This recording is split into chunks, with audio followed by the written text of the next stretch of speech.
courage, venez voir cette photo. Donc il nous faut quand même, donc on a décidé donc, de se mobiliser. Je vous dis aussi, monsieur le ministre, donc on ne va pas baisser les bras.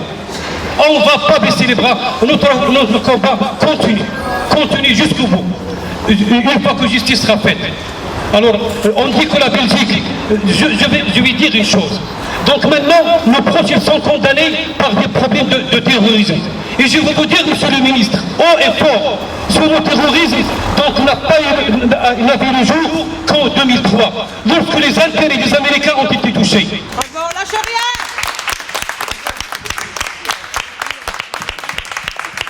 Là, je m'adresse directement à M. Renders, à l'État belge. Je suis né ici, j'ai grandi ici. J'ai été dans vos écoles, M. Renders. Plutôt dans l'État que j'appelle un État injuste. Comment je peux dire que je m'appelle Bekti Shrifa, né ici, d'un père qui a travaillé ici, dans les mines, comme disait ma sœur, celui qui dit qu'on est tous les mêmes sur tous les statuts. Normalement, en tant que Belges, nous avons droit, comme vous, monsieur Renders, à avoir des droits comme toute personne. Parce que je m'appelle Bekti Shrifa, la sœur de Bekti Abdelatif, condamnée à 30 ans de prison pour un acte qu'il n'a pas commis. Pour terrorisme, pour l'instant, les gens injustes et lâches, c'est bien vous, monsieur Renders. Je suis venue chez vous à votre cabinet, vous avez fait semblant de rien. Vous avez parlé de tas de choses, mais de rien. En tout cas, vous n'avez pas prêté attention au cas de mon frère, au cas du dossier Beliraj, au cas de M. Ali Arras et de tous ceux qui sont dans ces prisons.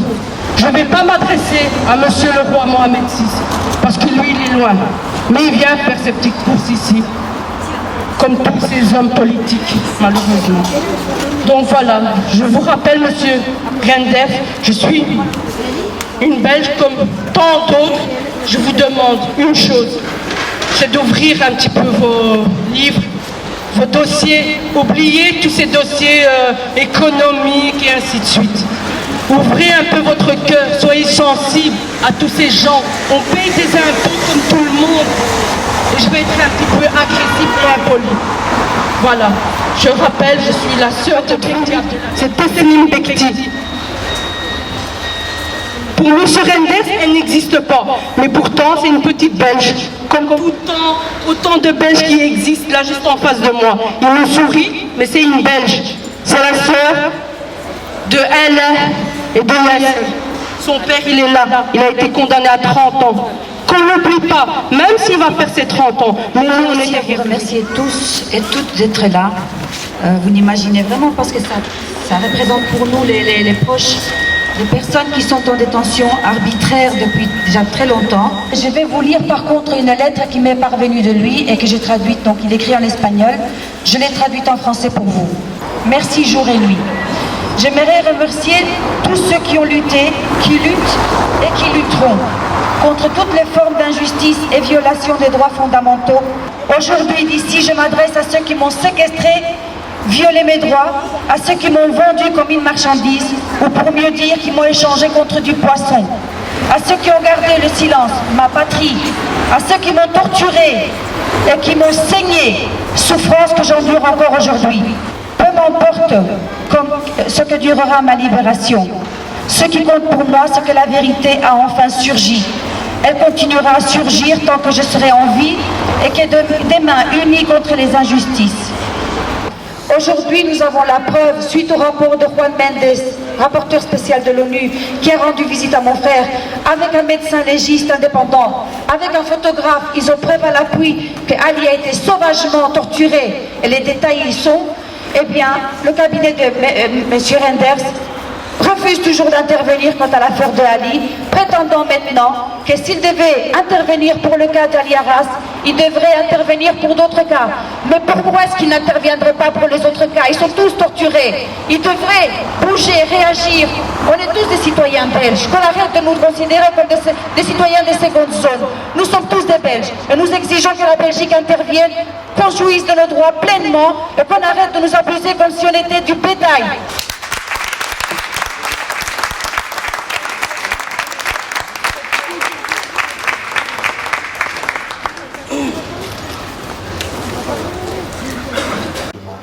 ministère des Affaires étrangères d'intervenir, ils ont refusé. Et vous avez eu les raisons pour lesquelles ça a été refusé? Vous avez eu une... C'est à chaque fois le même argument, c'est-à-dire que c'est belgo-marocain, vous avez la double nationalité et on n'intervient pas dans le pays de votre deuxième nationalité. C'est qui pour nous, donc là, ils viennent avec la convention de 1930 qui dit que dans le pays de l'autre nationalité, on n'intervient pas. Le Maroc n'a jamais signé cette convention, donc elle n'est pas d'application. Et deuxièmement, je trouve qu'ils ont répondu alors, mais d'accord, le problème alors c'est que nous on a signé ça en 1930 parce qu'on veut se protéger contre les autres, qu'il n'y ait pas d'ingérence sur notre territoire.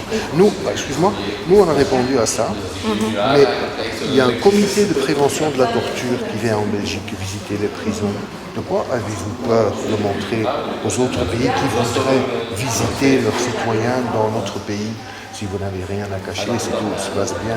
Il n'y a rien à craindre. On connaît les conditions de toute façon de détention au Maroc.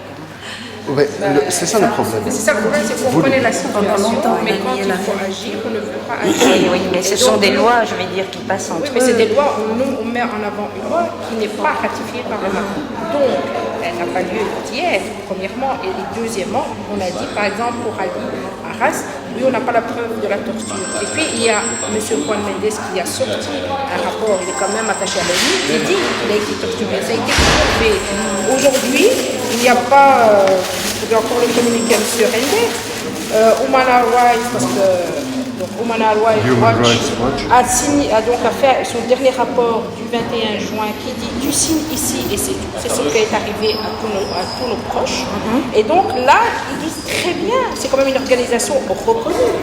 Elle dit très bien que dans l'affaire Belirage qui nous concerne 3 familles, mais dans les autres aussi, la torture est d'application et les seules preuves, c'est les aveux stockés sous la torture qui normalement ne devraient pas être pris en compte. Qu'est-ce qu'ils demandent eux? La libération de tous les détenus ou on refait un jugement mais juste, équitable. Là, il n'y a pas eu de preuve, aucun délit qui est commis. Non, expéditif, il n'y a pas de... Il y a 151 dossiers de forme qu'il y a eu dans ça. Il y a plein de choses. Il y a de la littérature pour quelques jours. Mais nous, on facilite le travail à M. Rendez. Donc, on lui demande seulement de le recevoir. Si on est belge et qu'on a un souci, bien être Moi, je suis descendue parce que je vais dire, je suis une collaboratrice de Monsieur le ministre, mais je ne me charge pas de cette zone géographique. On m'a demandé de descendre, d'écouter ce que vous aviez à dire parce que les choses n'avaient pas été claires. On ne peut pas demander aux collaborateurs de Monsieur le ministre se chargeant de cela de descendre comme ça, comme il n'y a pas eu de rendez-vous. Donc moi, ce que je vais faire, je vais remonter, je vais faire un rapport. Il serait bon, je vais dire, et les formes par lesquelles vous avez fait les demandes, Si vous me permettez, madame, je voudrais juste ajouter une chose, c'est que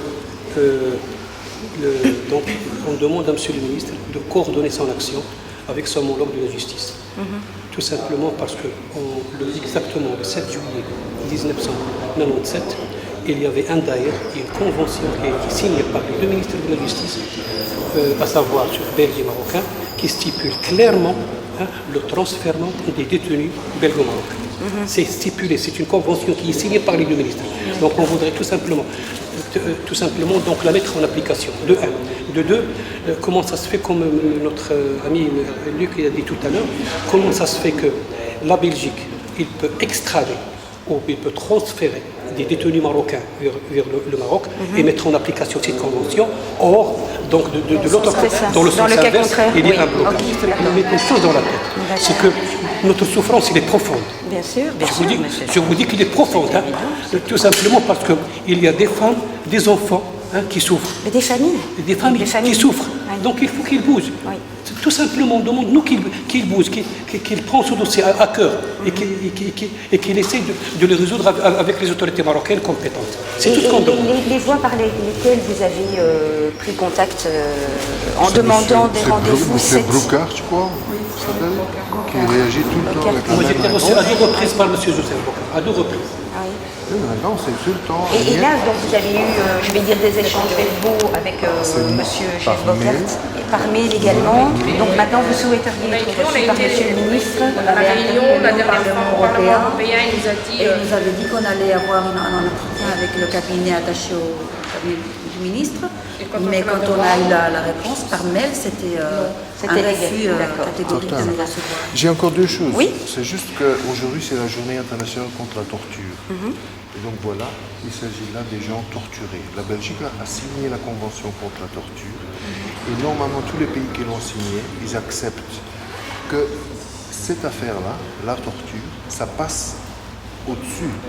Et ça laisse toutes les autres considérations diplomatiques, économiques, tout ce que vous voulez, derrière et à côté. Et je trouve que c'est accepté.